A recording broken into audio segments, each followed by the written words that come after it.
Okay. And we're live. Welcome back from intermission, kids. Look. How about this little guy? He's so cute.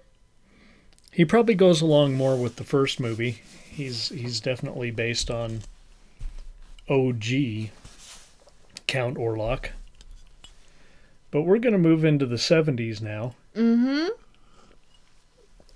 And this is the first Nosferatu movie that I saw at the Blue Mouse on the big screen. The Blue Mouse. The Blue Mouse Theater. Is that still a thing? No. Wow. No. I can show you where it was. Like there's an architecture firm and you can still see where the stairs went. You went actually downstairs from the street into the lobby, and then the theater was down there like under a business. Oh, wow.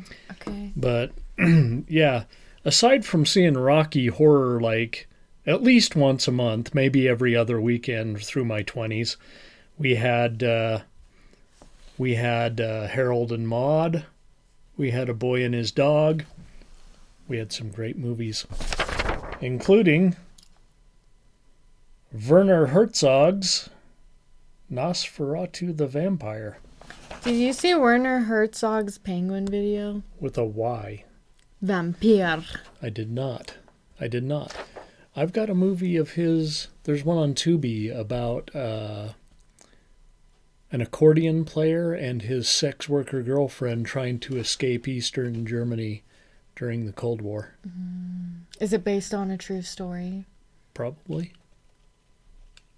I don't know where Werner Herzog grew up, but he's familiar with all of Germany, I'm sure. Yeah. But that's a sick poster. This is That's the poster.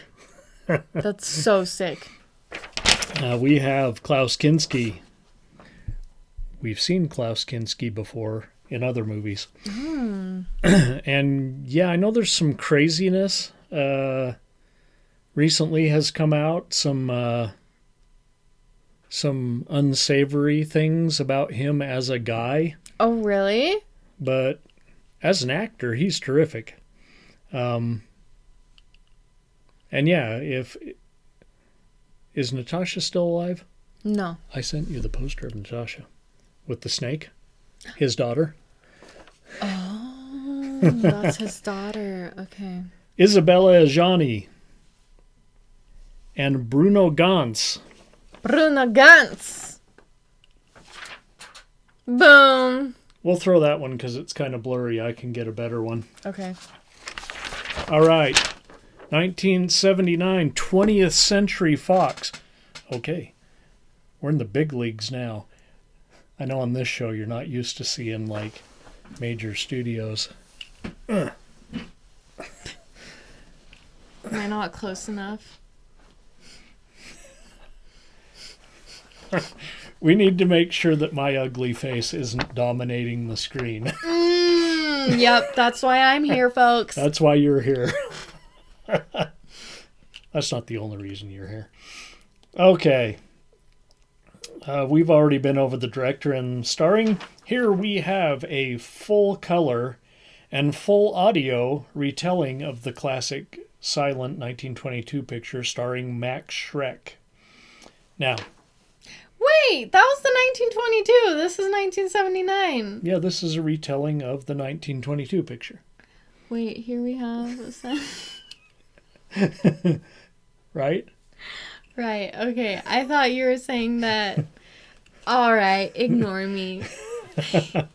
So, we also need to talk about right now that there were rumors swirling around the original 1922 picture, which we just covered. See the film before if you didn't watch it. About Max Schreck actually being a vampire. Now, I've seen pictures of Max Schreck, just Max Schreck, the actor. Beautiful eyes. And he played in all kinds of movies, not just this movie. So I don't know that any of these rumors are founded. But, you know, they kind of picked up on this notion, and they made a movie in 2000, 2001 maybe, called Shadow of the Vampire. And Willem Dafoe played Max Schreck as the vampire during the filming of the original movie. Ah. And we didn't get a chance to watch that together. I've seen it now. We will eventually. And yeah, we'll watch it, but we'll probably cover it on its own with some other, maybe with Whale, the movie about James Whale, who directed Frankenstein and Bride of Frankenstein. That would probably go together pretty well. So Shadow of the Vampire kind of portrays Max Schreck as an actual vampire on the set. So, very good movie. I don't know how based in reality is. I got a Godfather here. A Japanese Godfather, so we're talking the Japanese mafia now. Yeah. Some Okay. intense stuff. Without legal threat, you can go ahead. I didn't do anything but go off. You can do whatever you want. Without legal threat from Stoker's widow, we can now say Dracula. Dracula. And all the real names and yeah, the whole thing. You know the story. A young real estate sent to Transylvania. Well, his name wasn't Thomas. What was his name? I don't remember. Young real estate sent to Transylvania to sell a mysterious count a place in Wismar. We can say Wismar, the real name of the town. Only he is to become another victim.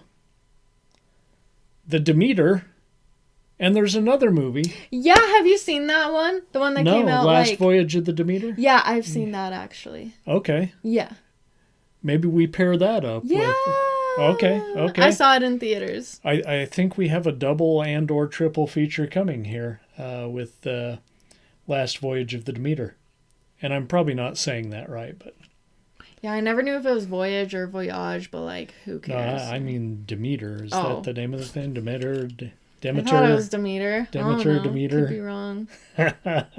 Caribbean, right? Anyway. Tomato. It floats into town. Looking pretty good for being ravaged at sea. Mm-hmm. The only living crew, the rats. A ghost ship, or even worse, a plague ship. Sabrina's got her emotional support chicken now. Uh-oh, it fell off again. It's okay. We'll figure it out. Don't worry. Okay. So I made this Godfather with the Japanese whiskey. How you liking the Japanese whiskey, Percival? I say, oh man, this whiskey is quite delish. Yeah, it kind of does taste like Scotch. Like a mild blended Scotch, kind of. No, absolutely, a very well blended indeed, and quite easy on the old tongue, I must say. I'm glad that we got those symbols out of your hand.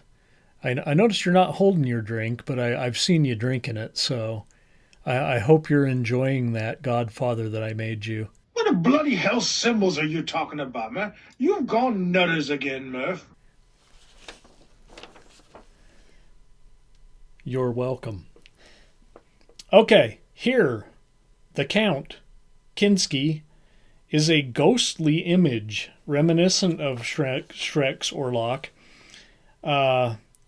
But this movie, they're able to capture some of that darkness, because we had better technology in 1979 than we did in 1922. So this Count Dracula, this vampire, like, he's so pale and bald-headed, and like he just pops against the dark background. When he's in a dark situation, he is just like almost glowing coming out of the darkness. The real star here, though, is the cinematography. And I got the guy's name here, Jorg Schmidt Reitvine.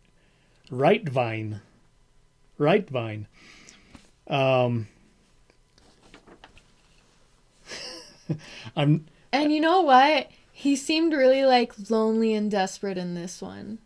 Yes, he did. Yeah. He did come across that way. The He Count. seemed so sad and pathetic. Yeah. Yeah. Yeah. It's almost, I don't know if you've seen Andy Warhol's Dracula, but like the Dracula in Andy Warhol's Dracula was like just needed some blood, man. And you can go back and watch my review. He just needed some blood. He needed the blood of a virgin. And there was no fucking virgins in Italy. These middle two daughters were just, and we talked about this before, but these middle two daughters were fucking all the help. And yeah, he would drink their blood and just get violently ill, and there was a little bit of that kind of feel in here.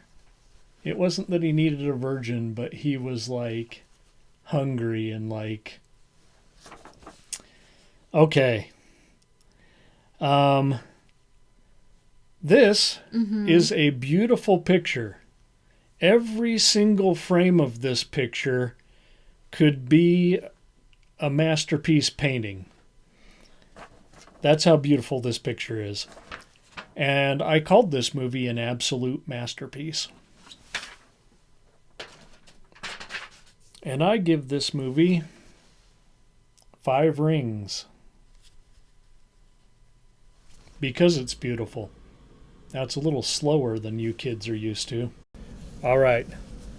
What did you think, Sabrina? I would give it a solid 4.5. 4.5. Yeah. Ooh. Yeah? Yeah? We have a first here on the Late Night Picture Show. What's wrong with my hair? 4.5. I think, yeah, beautiful indeed. Cinematography, beautiful. It was, an upgrade from the first one from 1922. It was truly like, it was great. But I think Mr. Orlok here was like really lonely, desperate, depressed. Yeah, I can see that.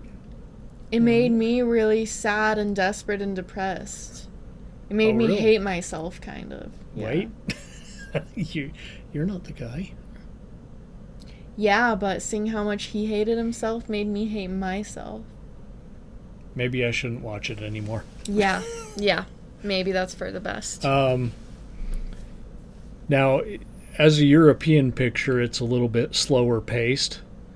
And there's going to be things like when the carriage rides off, it doesn't ride off and then cut to where it ends up. You watch the carriage like drift off into the distance for like 2 minutes. European films do that. Was that hard for you? I know you're younger. You're used to that fast editing. Yeah. No, I was just like, okay. I was just going with it. You adjusted to the slower pace? Yeah, I adjusted, yeah. Well, I don't know what we're going to make next with this Japanese whiskey. Or maybe I'll switch to the 100 proof rye. Ooh, why not, huh? 100 proof rye.